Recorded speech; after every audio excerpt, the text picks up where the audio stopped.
Hi friends, అందరికీ నమస్కారం. Welcome back to our YouTube channel. మీరు చూస్తున్నారు మాస్టర్ టీవీ. నేను మీ విజయ్ కుమార్. తెలంగాణలో ప్రభుత్వ ఉద్యోగాల కోసం, ముఖ్యంగా గ్రూప్స్ మరియు ఇతర పోటీ పరీక్షల కోసం ప్రిపేర్ అవుతున్నటువంటి అభ్యర్థులకు ఒక ముఖ్యమైనటువంటి అప్డేట్ అనేది రావడం జరిగింది. పంచాయతీరాజ్ శాఖలో ఏకంగా 1213 పోస్టులు, పంచాయతీ కార్యదర్శి పోస్టులు మరి ఖాళీగా ఉన్నట్లు ప్రభుత్వం అధికారికంగా వెల్లడించడం జరిగింది. ఆ వివరాలు ఏంటో ఈ వీడియోలో మీకు క్లియర్గా మరి చెప్పేటటువంటి ప్రయత్నం చేస్తాను. జిల్లాల వారీగా ఎన్ని ఖాళీలు ఉన్నాయి అనేది ఈ వీడియోలో మీకు చెప్తాను మిత్రమా. వీడియోని ఎక్కడ స్కిప్ చేయకుండా ఎండ్ వరకు చూడండి. ప్రతి ఒక్కరు వీడియోని లైక్ చేయండి. ఈ వీడియోని మీ ఫ్రెండ్స్ అందరికీ కూడా వాట్సాప్ గ్రూపులలో షేర్ చేయండి. రైట్, దీనికి సంబంధించినటువంటి అప్డేట్ కూడా మనకు వార్తాపత్రికల్లో కూడా రావడం జరిగింది. కార్యదర్శుల పోస్టులు ఇక్కడ చూడండి 1213 ఖాళీలు అని చెప్పేసి ఇచ్చారు. ఖాళీల సంఖ్య ప్రకటించినటువంటి పంచాయతీరాజ్ శాఖ. సో మనకు ఏ జిల్లాలో ఎక్కువగా ఉన్నాయి, ఏ జిల్లాలో తక్కువగా ఉన్నాయి అనేటటువంటిది కూడా ఇప్పుడు మీకు చూపించేటటువంటి ప్రయత్నం చేస్తాను. నల్గొండ జిల్లాలో అత్యధికంగా 85 పోస్టులు ఉండడం జరిగింది మిత్రమా. ఇక్కడ నల్గొండ జిల్లాలో చూడండి 85 పోస్టులు, కొమరంభీములో 78, కామారెడ్డిలో 68, జనగామ డిస్టిక్లో 64 ఖాళీలు ఉన్నాయి. అత్యల్పంగా చూసినట్లయితే మనకు సంగారెడ్డిలో 12, హన్మకొండలో 14, వరంగల్లో 14, మరి మంచిర్యాలలో 14 పోస్టులు ఖాళీగా ఉండడం జరిగింది. అయితే మేడ్చల్ మల్కాజ్గిరి జిల్లాలో మనకు జీపీల సంఖ్య అనేది 0గా ఉన్నప్పటికీ అక్కడ 18 ఖాళీలు ఉన్నాయని చెప్పేసి మనకైతే ఇందులో చూపించడం జరిగింది. మీకు ఒకసారి స్క్రీన్ పైన ఇక్కడ చూపించేటటువంటి ప్రయత్నం చేస్తున్నాను, దయచేసి గమనించండి.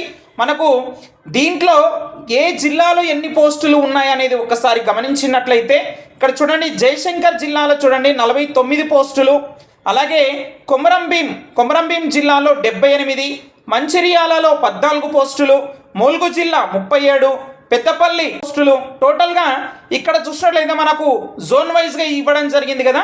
సో ఈ యొక్క జోన్లో మనకు 208 పోస్టులు ఉండడం జరిగింది. అలాగే జోన్ 2లో చూడండి ఆదిలాబాద్ 58, జగిత్యాలలో 28, నిర్మల్లో 18, నిజామాబాద్లో 22 పోస్టులు. మరి ఈ యొక్క జోన్లో చూసినట్లయితే మరి టోటల్గా 126 పోస్టులు ఇందులో ఉండడం జరిగింది. అలాగే జోన్ 3లో చూడండి కామారెడ్డి మనకు 68 పోస్టులు, కరీంనగర్లో 23, మెదక్లో 36, రాజన్న సిరిసిల్లాలో 37, సిద్దిపేటలో 52 పోస్టులు. ఇందులో కూడా మనకు ఈ యొక్క జోన్లో 216 పోస్టులు అన్నట్టుగా ఇవ్వడం జరిగింది. అలాగే జోన్ 4 చూడండి, ఇందులో భద్రాద్రి కొత్తగూడెం 52 పోస్టులు, హన్మకొండ 14 పోస్టులు, ఖమ్మంలో 40 పోస్టులు, మహబూబాబాద్లో 44, వరంగల్లో 14. ఈ యొక్క జోన్లో మొత్తం టోటల్గా 164 పోస్టులు ఉండడం జరిగింది. అలాగే జోన్ 5 చూడండి జనగాంలో 64, నల్గొండలో అత్యధికంగా 85 పోస్టులు, సూర్యాపేటలో 52, యాదాద్రి భువనగిరిలో 57 పోస్టులు. ఈ జోన్లో చూసినట్లయితే టోటల్గా మనకు 258 పోస్టులు ఇందులో ఉండడం జరిగింది. అలాగే జోన్ 6 చూడండి మనకు మేడ్చల్ మల్కాజ్గిరిలో 18 పోస్టులు. అసలు ఇక్కడ జీపీలే లేవు కానీ మరి వేకెన్సీ పొజిషన్ అనేది చూపిస్తున్నారు.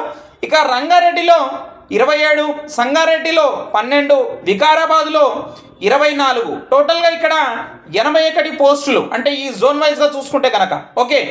లాస్ట్ ఇక మనకు జోన్ 7లో చూడండి జోగులాంబ గద్వాల్లో 27 పోస్టులు, మహబూబ్ నగర్లో 35 పోస్టులు, నాగర్ కర్నూల్లో 36 పోస్టులు, నారాయణపేటలో 42 పోస్టులు, వనపర్తిలో 20 పోస్టులు. టోటల్గా ఈ యొక్క జోన్లో 160 పోస్టులు ఉన్నాయి.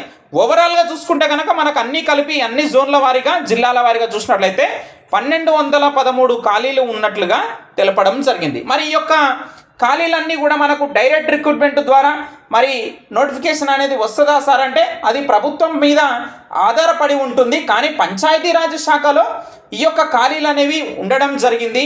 ఆర్థిక శాఖ ఆమోదం తెలిపిన తర్వాత ప్రభుత్వం నోటిఫికేషన్ ఇవ్వాలి అనుకుంటే కనుక ఖచ్చితంగా ఈ నోటిఫికేషన్ కూడా రావడానికి అవకాశం ఉంది. కానీ ఇప్పట్లో రాదు మిత్రమా, దయచేసి గమనించండి.